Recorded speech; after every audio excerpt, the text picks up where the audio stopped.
6 ಜನ ನಕ್ಸಲರು ನಿನ್ನೆ ಮುಖ್ಯವಾಹಿನಿಗೆ ಬಂದರು. ಅರ್ಥಾತ್ ಸಿಎಂ ಸಿದ್ದರಾಮಯ್ಯನವರ ಸಮ್ಮುಖದಲ್ಲಿ ಶರಣಾದರು. ಈ ವಿಚಾರಕ್ಕೆ ಸಂಬಂಧಪಟ್ಟಂತೆ ಎನ್ಐಎ ಸ್ಪೆಷಲ್ ಕೋರ್ಟ್ಗೆ ಹಾಜರುಪಡಿಸಲಿದೆ ನಕ್ಸಲ್ ನಿಗ್ರಹ ದಳ 6 ಜನರನ್ನು.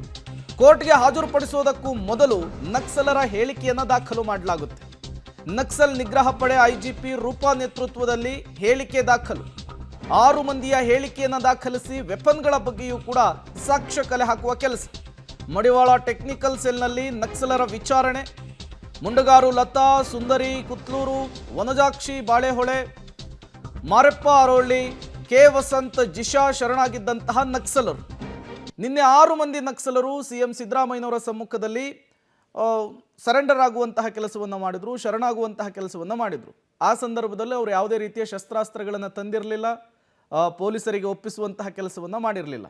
ಕೇವಲ ತಾವು ತೊಟ್ಟಂತಹ ಬಟ್ಟೆಯನ್ನು ಮಾತ್ರ ಒಪ್ಪಿಸುವಂತಹ ಕೆಲಸ ಮಾಡಿದ್ರು. ಸೂಕ್ತ ಅಲ್ಲ ಅಂತ ಹೇಳೋರು ಯಾರು? ವಾಟ್ ಈಸ್ ರಾಂಗ್ ಅಂತ ಹೇಳಬೇಕಲ್ಲ ಅವರು. ಅದರಲ್ಲಿ ತಪ್ಪೇನಿದೆ ಅಂತ ಹೇಳಬೇಕಲ್ಲ. ತಪ್ಪು ಯಾಕೆ ತಪ್ಪು ಅಂತ ಹೇಳ್ತಾರೆ ಅವರು? ಏನಾದರೂ ಇರಲಿ, ನಾವು ಹೌದು ಇಡೀ ಸಮುದಾಯಕ್ಕೆ ಗೊತ್ತಾಗಬೇಕು, ನಕ್ಸಲಿಸಮ್ಮು ಬರಬಾರ್ದು ರಾಜ್ಯದಲ್ಲಿ ಅಂತಕ್ಕಂಥ ಒಂದು ಸಂದೇಶ ಹೋಗಬೇಕು. ಅದನ್ನು ಮುಖ್ಯಮಂತ್ರಿಗಳ ಮುಂದೆ ಮಾಡುವಾಗ ಇಡೀ ಸಮುದಾಯಕ್ಕೆ, ಅಂದರೆ ಇಡೀ ರಾಜ್ಯದಲ್ಲಿ ಎಲ್ಲರಿಗೂ ಗೊತ್ತಾಗ್ತದೆ. Those who believe in naxalism they will rethink. ಹೌದಪ್ಪ, ನಾವು ಮಾಡಬಾರ್ದು, ಮುಖ್ಯಮಂತ್ರಿಗಳು ಈ ರೀತಿ ಹೇಳ್ತಾ ಇದ್ದಾರೆ, ಭರವಸೆಯನ್ನು ಕೊಟ್ಟಿದ್ದಾರೆ, ಅಂದರೆ ಇಡೀ ಸರ್ಕಾರ ನಮ್ಮನ್ನು ಮತ್ತಷ್ಟು ಡೀಟೇಲ್ಸ್ ಅನ್ನು ಕೊಡ್ತಾರೆ ನರಸಿಂಹಮೂರ್ತಿ, ನೇರ ಸಂಪರ್ಕದಲ್ಲಿ ಜಾಯಿನ್ ಆಗಿದ್ದಾರೆ. ನರಸಿಂಹಮೂರ್ತಿ, ಈಗ 6 ಜನ ನಕ್ಸಲರು ಸಿಎಂ ಸಿದ್ದರಾಮಯ್ಯನವರ ಸಮ್ಮುಖದಲ್ಲಿ ನಿನ್ನೆ ಶರಣಾಗುವಂತಹ ಕೆಲಸವನ್ನು ಮಾಡಿದ್ರು. ವಾಟ್ ನೆಕ್ಸ್ಟ್ ಅಂತ ಹೇಳಿ, ಹೇಗೆ ತನಿಖೆ ಸಾಗುತ್ತೆ, ಅವರ ಶಸ್ತ್ರಾಸ್ತ್ರಗಳ ಪತ್ತೆಗೆ ಯಾವ ರೀತಿ ಶೋಧವನ್ನು ನಡೆಸಲಾಗುತ್ತೆ, ಹೇಗೆ ಅಂತ ಹೇಳಿ ನರಸಿಂಹಮೂರ್ತಿ?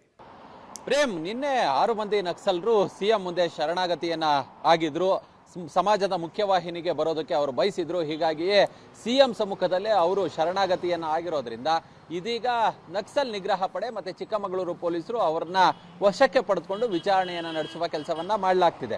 ನಿನ್ನೆ ಸಿಎಂ ಸಮ್ಮುಖದಲ್ಲಿ ಅವ್ರನ್ನ ವಶಕ್ಕೆ ಪಡೆದುಕೊಂಡಂತಹ, ಅವರು ಸರೆಂಡರ್ ಆದಂತಹ ಬಳಿಕ ಅವರನ್ನ, ಆ ಮಹಿಳೆಯರು ಯಾರಿದ್ರು ಅಂಥವ್ರನ್ನ ಸ್ಟೇಟ್ ಹೋಮ್ನಲ್ಲಿ ಇರಿಸಲಾಗಿತ್ತು. ಅದಾದ ಬಳಿಕ ಪುರುಷರು ಯಾರಿದ್ರು ಅವ್ರನ್ನ FSL ನಲ್ಲಿ ಇಡಲಾಗುವ ಕೆಲಸವನ್ನ ಮಾಡಲಾಗಿದೆ. ಇದೀಗ ನಕ್ಸಲ್ ನಿಗ್ರಹ ಪಡೆಯ ಅಧಿಕಾರಿಗಳು ಮತ್ತೆ ಚಿಕ್ಕಮಗಳೂರಿನ DYSP ಬಾಲಾಜಿ ಸಿಂಗ್ ರವರ ನೇತೃತ್ವದಲ್ಲಿ ಒಂದಷ್ಟು ವಿಚಾರಣೆಗೆ ಒಳಪಡಿಸುವ ಕೆಲಸವನ್ನ ಮಾಡಲಾಗ್ತಿದೆ. ಕಾರಣ ಏನು ಅಂತ ಹೇಳಿದ್ರೆ, ಈ ಹಿಂದೆ ಯಾವುದಾದ್ರೂ ಪ್ರಕರಣಗಳು ಪತ್ತೆಯಾಗಿರೋದಿಲ್ಲ, ಆ ಟ್ರೇಸ್ ಆಗದೆ ಇರುವಂತಹ ಪ್ರಕರಣಗಳಲ್ಲಿ ಇವರುಗಳ ರೋಲ್ ಇದೆಯಾ, ಈ ಹಿಂದೆ ಇವರು ಯಾವ್ಯಾವ ಅಪರಾಧಗಳಲ್ಲಿ ಭಾಗಿಯಾಗಿದ್ದಾರೆ, ಇದ್ರ ಬಗ್ಗೆ ಒಂದಿಷ್ಟು ಹೇಳಿಕೆಗಳನ್ನು ದಾಖಲು ಮಾಡುವ ಕೆಲಸವನ್ನ ಮಾಡಲಾಗ್ತಿದೆ. ಸಂಪೂರ್ಣ ಹೇಳಿಕೆಯನ್ನ ವಿಡಿಯೋ ಚಿತ್ರೀಕರಣವನ್ನ ಮಾಡುವ ಕೆಲಸವನ್ನ ಕೂಡ ಮಾಡಲಾಗ್ತಿದೆ. ಬಹುಶಃ ಮಧ್ಯಾಹ್ನದ ನಂತರ ಇಂಡಿವಿಜುವಲ್ ಪ್ರತಿಯೊಬ್ಬರ ಹೇಳಿಕೆ ಮುಕ್ತಾಯವಾದ ಬಳಿಕ ಇವರ ಎಲ್ಲರನ್ನು ಕರೆದೊಯ್ದು ಬೆಂಗಳೂರಿನ NIA ಕೋರ್ಟ್ಗೆ ಹಾಜರುಪಡಿಸುವ ಕೆಲಸವನ್ನ ಮಾಡ್ತಾರೆ.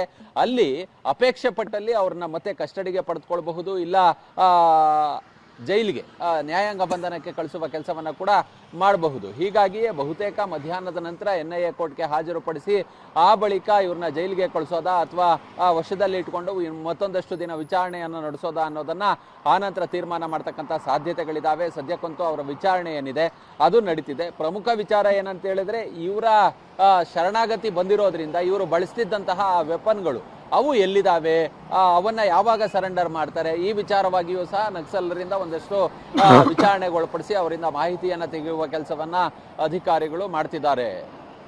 ಓಕೆ, ಥ್ಯಾಂಕ್ ಯು ನರಸಿಂಹಮೂರ್ತಿ ತಮ್ಮೆಲ್ಲ ಮಾಹಿತಿಗಾಗಿ. 6 ಜನ ನಕ್ಸಲರು ಶರಣಾಗತಿಯಾಗಿರುವ ಹಿನ್ನೆಲೆಯಲ್ಲಿ ಸಹಜವಾಗಿಯೇ ತನಿಖೆಯನ್ನು ನಡೆಸಬೇಕಾಗುತ್ತೆ. ಅವರ ಮೇಲಿರುವಂತಹ ಪ್ರಕರಣ ಹಿನ್ನೆಲೆ ಜೊತೆಗೆ ಅವರು ಬಳಸ್ತಾ ಇದ್ದಂತಹ ಶಸ್ತ್ರಾಸ್ತ್ರಗಳು ಅವನ್ನು ವಶಕ್ಕೆ ಪಡೆಯುವಂತಹ ಕೆಲಸ ಆಗಬೇಕಿದೆ.